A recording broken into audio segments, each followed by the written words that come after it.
श्री शिवाय नमस्तुभ्यम। हर हर महादेव। दोस्तों, आप सभी लोग जानते हैं कि 4 अगस्त 2024 रविवार को पड़ रही है हरियाली अमावस्या। दोस्तों, यह जो अमावस्या है श्रावण महीने में पड़ने वाला सबसे बड़ी अमावस्या है, क्योंकि यह श्रावण के दिनों में पड़ रही है, जिसका बहुत ही बड़ा और विशेष महत्व होता है। और ऐसा दिन पूरे साल में सिर्फ एक ही बार आता है। और दोस्तों, आप सभी लोग जानते हो कि अमावस्या का अगर सबसे बड़ा कोई उपाय है तो वो 11 चावल के दाने वाला उपाय है।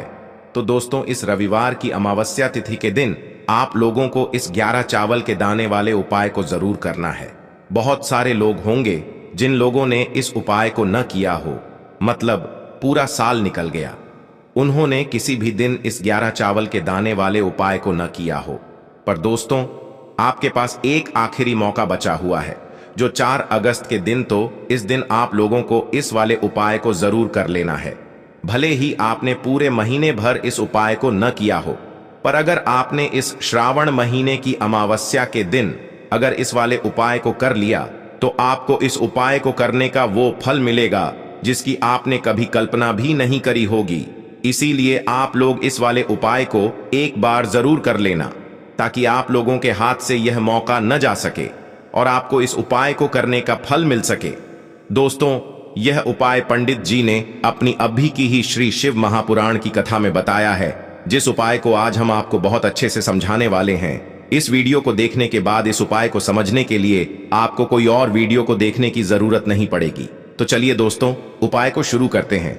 देखिए, यह इस श्रावण महीने की रविवार अमावस्या के दिन यह इतना खास होता है, इतना महत्वपूर्ण होता है। देखा है, कभी कभी बड़े बड़े पूजा पाठ अनुष्ठान से जो मनोकामना पूर्ण नहीं होते, वो श्रावण महीने के दिन एक छोटे से उपाय करने से ही आपकी मनोकामना पूर्ण हो जाती है। और बहुत सारे लोगों ने इस उपाय को किया भी है और उनको इस उपाय को करने का फल भी जरूर मिला है।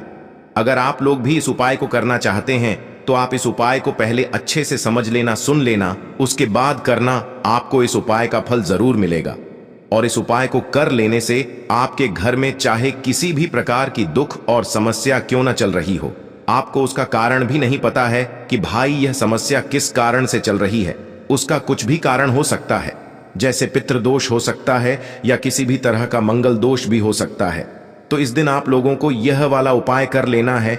यह एक ऐसा उपाय है जिस उपाय को अगर किसी विशेष दिन पर किया जाए तो भाई उस विशेष दिन का जो है वह तो हमें मिलता ही मिलता है, पर हमने उस दिन पर इस उपाय को किया है तो हमें उससे भी बड़ा फल मिलता है, और फल बहुत जल्दी मिलता है, क्योंकि आप इस उपाय को बहुत ही बड़े और विशेष दिन पर कर रहे हो। तो चलिए अब उपाय के बारे में बात करते हैं, लेकिन उससे पहले आप लोगों को यह जानना आवश्यक है कि आखिर यह उपाय किस समय करना है, किसको करना है और कैसे करना है। तो चलिए हम आगे आपको वीडियो में एक एक करके बता देते हैं। लेकिन उससे पहले अगर आप लोग हमारे चैनल पर पहली बार आए हैं या फिर मेरी आवाज पहली बार सुन रहे हैं, तो हमारे चैनल को सब्सक्राइब जरूर कर लेना और इस वीडियो को लाइक करके कमेंट बॉक्स में श्री शिवाय नमस्तुभ्यम ओम नम शिवाय जरूर टाइप कर देना। तो दोस्तों, इस 11 चावल के दाने वाले उपाय को हमें इस हरियाली अमावस्या के दिन कैसे करना है, किसको करना है, किस समय करना है और कहां पर करना है, ये सारे सवालों के जवाब आपको इस वीडियो में मिल जाएंगे। और जो ये वीडियो देखेगा भाई, उसको 11 चावल के दाने वाला उपाय जरूर करना चाहिए, क्योंकि इस दिन एक चावल के दाने का भी बहुत ही बड़ा और विशेष महत्व होता है। और जब बात आ जाए 11 चावल के दाने की, तो ये सोने पे सुहागा वाली बात हो जाती है, और ये एक बहुत ही बड़ा उपाय हो जाता है इस रविवार अमावस्या का। तो अब दोस्तों, इस 11 चावल के दाने वाले उपाय को आखिर करना किसको है, सबसे पहले हम लोग वो बात जान लेते हैं। तो देखो, घर की जो बड़ी माताएं बहनें होती हैं, उन माताओं बहनों में से कोई भी एक बड़ी माता बहन इस वाले उपाय को कर सकती है। और दोस्तों, अगर आप चाहें तो अपने घर में से सभी सदस्यों को भी इस उपाय को करवा सकते हैं। अगर किसी व्यक्ति की खुद की कोई मनोकामना है, खुद की कोई दुख और परेशानी है जो कि वह अपने लिए ही करना चाहता है इस वाले उपाय को, तो वह खुद अपने लिए भी कर सकता है। बाकी अगर कोई घर में से ऐसा है जो कि अपने पूरे घर परिवार की सुख और शांति के लिए ये वाला उपाय करना चाहता है, तो भाई वह भी कर सकता है। उसमें भी कोई दिक्कत वाली बात नहीं है। कहने का मतलब यह है कि इस उपाय को हर एक सदस्य भी कर सकता है और पूरे घर परिवार के सदस्य के लिए घर की बड़ी माताओं बहनों में से कोई एक माता बहन भी कर सकती है। माताएं बहनें अगर घर में उपस्थित न हो या वो यह वाला उपाय न कर पा रही हो तो फिर घर का कोई बड़ा सदस्य भी इस 11 चावल के दाने वाले उपाय को कर सकता है, चाहे फिर वह पुरुष ही क्यों ना हो, उसमें कोई भी दिक्कत वाली बात नहीं है। अब दोस्तों, इस 11 चावल के दाने वाले उपाय को हमें करना कहां पर है? हमें इसे शिव जी के मंदिर में जाकर करना है। बहुत सारे लोग प्रश्न करते हैं हर एक उपाय को करते समय क्या हम इस उपाय को घर पर कर सकते हैं? तो इस वाले उपाय को आप घर पर नहीं कर सकते हो। इस वाले उपाय को करने के लिए आपको शिव जी के मंदिर ही जाना पड़ेगा।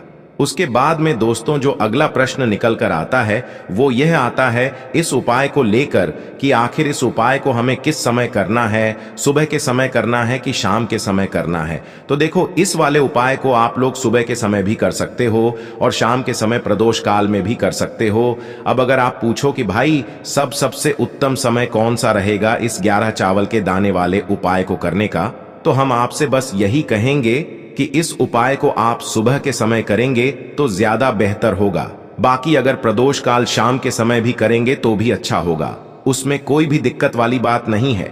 तो अब दोस्तों जो अगली सबसे बड़ी और महत्वपूर्ण बात आती है वो यह आती है कि सुबह अगर हम उपाय को करेंगे तो हमें कितने बजे से लेकर कितने बजे तक के बीच में करना है, और शाम के समय प्रदोष काल में करेंगे तो हमें कितने बजे से लेकर कितने बजे के बीच में करना है। तो देखो, सुबह जितनी जल्दी हो सके आप उपाय को करने की कोशिश करना। बाकी अगर किसी कारणवश लेट भी हो जाओ, थोड़ी देर भी हो जाए, तो 10 या 11 बजे तक भी आप उपाय कर लेना, पर 12 बजे से ज्यादा देरी न हो, ठीक है? इस बात का ध्यान रखना। उसके बाद में दोस्तों अगर शाम के समय प्रदोष काल की बात करें, प्रदोष काल का जो समय होता है वो शाम के 6 बजे से शुरू हो जाता है। मतलब शाम के 6 बजे से लेकर 7 बजे के बीच का जो समय होता है ये समय प्रदोष काल का समय होता है। पर अभी जो मौसम चल रहा है इस मौसम में जो है शाम बहुत देरी से होती है, तो आप इस उपाय को 7 या 8 बजे के बीच में भी कर सकते हो। मतलब शाम के 6 बजे से रात 8 बजे के बीच में आप कभी भी इस वाले उपाय को कर सकते हो, उसमें कोई भी दिक्कत वाली बात नहीं है। अब दोस्तों यहां पर इस उपाय को लेकर एक और सबसे बड़ी बात यह निकल कर आती है कि इस 11 चावल के दानों को हमें लेना कहां से होता है, और हमें इस उपाय को करने के साथ में क्या और कुछ भी सामग्री ऐसी होती है जो शिव जी के मंदिर लेकर जानी पड़ती है। तो देखो यहां पर हम आपको बता दें, सबसे पहले आप लोग ये जान लो कि यह जो 11 चावल के दाने वाला उपाय है, सिर्फ और सिर्फ आप उपाय की सामग्री लेकर कभी भी शिव जी के मंदिर मत जाना, क्योंकि हमें भगवान के सामने यह नहीं दर्शाना है कि अगर हम भगवान शिव जी के मंदिर आए हैं तो अपने फायदे के लिए आए हैं। तो इसलिए जो भी पूजन सामग्री है उपाय सामग्री है, 11 चावल के दाने, इसके साथ में आपको पूजन सामग्री भी जरूर लेकर जाना है। देखो, अगर सुबह के समय उपाय कर रहे हो तो सीधी सी बात है, 1 लोटा जल तो आप लेकर जाओगे ही जाओगे। वही 1 लोटा जल अगर मिट्टी का जल हो तो बहुत अच्छा रहेगा। मिट्टी का जल कैसे बनाया जाता है इसके लिए हमने पहले से बहुत सारी वीडियोस बना दी है। आपके पास इस दिन एक आखिरी मौका रहेगा मिट्टी का जल शिव जी पर चढ़ाने का और उपाय को करने का।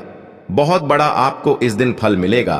तो इसलिए इस दिन हो सके तो भाई मिट्टी का जल चढ़ाना, तो अपने साथ में कम से कम 1 लोटा जल तो आपको लेकर जाना ही जाना है। अगर मिट्टी का जल नहीं है तो घर का जल भी आप इस्तेमाल कर सकते हो। इसके अलावा जो भी पूजन सामग्री है, देखो 11 चावल के दाने ये अलग आपके रहेंगे और जो आपकी पूजन सामग्री रहेगी वो अलग रहेगी। पूजन सामग्री में आप जो भी चीज लेकर जाना चाहे वो लेकर जा सकते हैं, उसमें कोई भी दिक्कत वाली बात नहीं है। वहीं अगर हम बात करें शाम के समय की, तो शाम के समय शिव जी पर जल नहीं चढ़ता है, इसीलिए शाम के समय आप लोग एक दीपक तैयार कर लें जो कि गोल बत्ती का आटे का शुद्ध देसी गाय का घी का होगा, है ना? इस बात का आप लोगों को ध्यान रखना है और इस दीपक को आपको घर से जलाकर नहीं लेकर जाना है, भगवान शिव जी के मंदिर में जाकर ही जलाना है। इस बात का भी आप लोगों को ध्यान रखना है। अब दोस्तों यहां पर हमें इस बात को समझना है कि यह 11 चावल के दाने हमें लेना कहां से है। क्या हमें दुकान से लेकर आना है या हमें अपने घर से लेना है या कहां से लेकर आना है और कौन से चावल लेना है, क्योंकि चावल भी बहुत प्रकार के होते हैं। तो देखो, इन सभी सवालों के जवाब आप लोग एक बात में सुन लो कि भाई ये जो उपाय है, इस उपाय में आपको ये नहीं देखना है कि भाई कौन से चावल है कौन से चावल नहीं है। बस जो भी चावल ले रहे हो वो चावल का दाना सबूत होना चाहिए, मतलब साबुत होना चाहिए, टूटा हुआ नहीं होना चाहिए, कटा पिटा नहीं होना चाहिए। ये बात आपको ध्यान रखना है। बाकी आपका चावल बासमती हो या सादा चावल हो या कोई सा भी चावल हो, उसमें कोई भी दिक्कत वाली बात नहीं है। तो सीधी सी बात है कि आपके घर के रसोई घर में जहां पर आप भोजन बनाते हो, वहां पर जो भी चावल आपके उपस्थित हो, उन चावलों में से अपनी एक कटोरी भर लेना या एक मुट्ठी चावल अलग से निकाल कर रख लेना, क्योंकि हम 11 चावल ही यहाँ पर इस उपाय में लेने वाले हैं। तो हमें यह चावल के दाने गिनकर निकालने पर डढ़ेंगे। इस बात का आप लोगों को ध्यान रखना है। तो अपने उस चावल की कटोरी में से या चावल में से 11 ऐसे चावल के दाने आप लोग निकाल लो जो कि टूटे हुए ना हो, कटे पिटे ना हो, जिनमें कोई दाग ना लगा हुआ हो, है ना। अच्छे साबुत चावल के दाने 11 दाने आप लोग निकाल कर रख लो और इन्हें किसी भी एक कागज की पुड़िया में या किसी एक छोटी सी कटोरी में आप लोग रख लो, ताकि यह सुरक्षित रहे। आपके एक भी चावल का दाना इधर उधर ना हो और आपका उपाय भी पूरा अच्छे से हो जाए। तो भाई जैसे ही आपका उपाय की जो सामग्री है, 11 चावल के दाने ये तैयार हो जाते हैं, उसके बाद मैं आपको जो भी अपनी पूजन सामग्री है, सुबह के समय कर रहे हो तो 1 लोटा जल या पूजन सामग्री जो लेकर जाना चाहो उसकी भी तैयारी कर लेना। और शाम के समय जा रहे हो तो भाई अपना जो दीपक है उसे तैयार कर लेना, ठीक है। और उपाय को करते समय शुद्धता का विशेष रूप से ध्यान रखना, ठीक है। सुबह सुबह स्नान करने के बाद ही उपाय को करने की आप लोग तैयारी करना। उसके बाद अगर शाम के समय की बात करें तो शाम के समय आपको स्नान करने की जरूरत नहीं है, पर शुद्धता का ध्यान रखना है। आपको स्नान तो नहीं करेंगे, आप हाथ मुंह धोकर भी इस वाले उपाय को शाम के समय प्रदोष काल में कर सकते हैं। इसमें कोई दिक्कत वाली बात नहीं है। तो आप अपने उपाय की पूरी सामग्री तैयार करके आपके पास ही में जो आपका शिव मंदिर हो वहां पर पहुंच जाइए। सबसे पहले शिव मंदिर में जाकर आप लोगों को उपाय नहीं करना है, पहले भगवान के दर्शन करना है, भगवान से आशीर्वाद प्राप्त करना है, फिर शिव जी की शिवलिंग के पास में आना है। शिवलिंग के पास में आने के बाद आप जो पूजन सामग्री लेकर आए हुए हैं, जैसे कि सुबह गए हुए होंगे तो 1 लोटा जल और जो भी पूजन सामग्री लेकर आए हैं, आप उनसे भगवान शिव जी की पूजन कीजिए। सबसे पहले तो 1 लोटा जल ही चढ़ेगा, उसके बाद में आपकी पूजन सामग्री चढ़ेगी। उसके बाद में अगर दोस्तों शाम के समय अगर आप इस उपाय को कर रहे हो तो अपने साथ में कम से कम एक जो दीपक है गोल बाती का जो आप अपने साथ में लेकर गए हो, उस दीपक को मंदिर में जाकर अपनी माचिस से जलाना है और उस दीपक को शिवलिंग के पास में रखना है, ठीक है। इस दीपक को रखने के बाद ही आप लोगों को अपना ये वाला उपाय शुरू करना है। और दीपक को ज्यादा पास में मत रखना, वैसे भी गर्मी पड़ रही है, भगवान शिव जी को आंच नहीं लगनी चाहिए, है ना। तो भाई जैसे ही आपकी पूजा अर्चना हो जाती है, आप भगवान शिव जी को प्रसन्न कर लेते हैं। उसके बाद में शिवलिंग के पास ही में आप कहीं पर बैठ जाइए, सामने या आसपास जिस जगह पर आपको बैठना हो वहां पर बैठ जाइए और अपने वह 11 चावल के दाने अपने सामने निकाल कर रख लीजिए, क्योंकि अब यहाँ पर उपाय को यहाँ पर करने की आपको तैयारी करना है। और इस तरीके से जब आप उपाय करेंगे, पूजन सामग्री करने के बाद, पूजन अर्चना करने के बाद, तो आपको उपाय का फल बहुत जल्दी और बहुत बढ़ा होकर मिलेगा। तो अपने 11 चावल के दाने अपने सामने निकाल कर रख लेना। और यह जो उपाय है यह आपकी सीधे हाथ की हथेली से होगा, इसलिए इस बात का भी विशेष रूप से ध्यान रखना है। तो सीधे हाथ की हथेली का प्रयोग करके ही आप लोग अपना इस वाले उपाय को करना। अपने सामने जो भी आपकी कागज की पुड्डियां है उसको खोल कर रख लो, या कटोरी है तो भाई उसे अपने सामने रख लो और अपने वह 11 चावल के दाने निकाल लो, ठीक है। उसके बाद में दोस्तों अब आपको क्या करना है कि शिवलिंग आपके सामने होगी, तो आपने वह 11 चावल के दाने एक एक करके आपको शिव जी के शिवलिंग के ऊपर चढ़ाना है। कहां पर चढ़ाना है? शिवलिंग के ऊपर चढ़ाना है और कहीं पर भी नहीं चढ़ाना है। आपको अपने हथेली से तो शिवलिंग के ऊपर चढ़ना है, भले ही फिर वो अपने आप जलाधारी पर गिर जाए या मतलब वहीं पर गिर जाए, उसमें कोई दिक्कत वाली बात नहीं है, पर आप चढ़ाओ शिवलिंग के ऊपर ही। तो आपको क्या करना है, अपना पहला चावल का दाना उठाना है, श्री शिवाय नमस्तुभ्यम बोलना है और शिवलिंग पर चढ़ा देना है। इसी तरीके से दूसरा चावल का दाना उठा है, शिवलिंग पर चढ़ाना है और मंत्र बोल देना है। और फिर तीसरा चावल का दाना उठाना है, श्री शिवाय नमस्तुभ्यम बोलना है और चढ़ा देना है। इसी प्रकार से आपको पूरे 11 चावल के दाने एक एक करके शिव जी के शिवलिंग के ऊपर चढ़ाना है और भगवान से प्रार्थना करते जाना है। मतलब प्रार्थना तो आपको आखिरी में करना है, पर हर एक चावल के दाने को चढ़ाते समय श्री शिवाय नमस्तुभ्यम जरूर बोलना है। उसके बाद ही में यह चावल का दाना शिवलिंग के ऊपर आपको चढ़ाना है। जैसे ही आपके 11 चावल के दाने शिवलिंग के ऊपर चढ़ जाते हैं तो भाई उसके बाद में आपको क्या करना है, भगवान से अपनी मनोकामना बोलना है। मनोकामना भी कब बोलना है, जब आपका 11 चावल का दाना आपके सीधे हाथ की हथेली में हो और आप उसे चढ़ाने के लिए जा रहे हो। श्री शिवाय नमस्तुभ्यम बोलकर उस आखिरी चावल के दाने को शिवलिंग के ऊपर चढ़ा देना और भगवान से फिर अपनी वह मनोकामना बोल देना, जिस मनोकामना के लिए आप लोग अपना यह वाला उपाय कर रहे हो। जिस भी दुख और परेशानी के लिए आप लोग अपना यह वाला उपाय कर रहे हो, उसके बाद में जैसे ही आप अपनी मनोकामना बोल देते हो, आपका यह वाला उपाय पूरा हो जाता है। पर दोस्तों, उपाय को करने के बाद आप लोगों को 2 मिनट भगवान शिव जी के मंत्र का जाप जरूर करना है।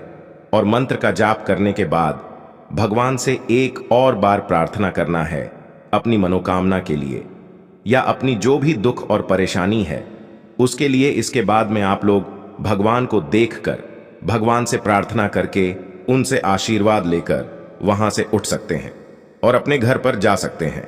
बस दोस्तों, यहां पर यह वाला उपाय पूरा हो जाता है। इस तरीके से जो भी व्यक्ति छोटी छोटी चीजों का ध्यान रखते हुए इस 11 चावल के दाने वाले उपाय को करेगा, निश्चित सी बात है उसे उसकी मनोकामना जल्द ही पूर्ण होगी और जो भी दुख और परेशानी है वो भी बहुत ही जल्दी दूर होंगे।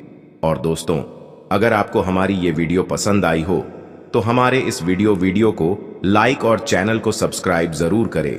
हर हर महादेव, ओम नमः शिवाय।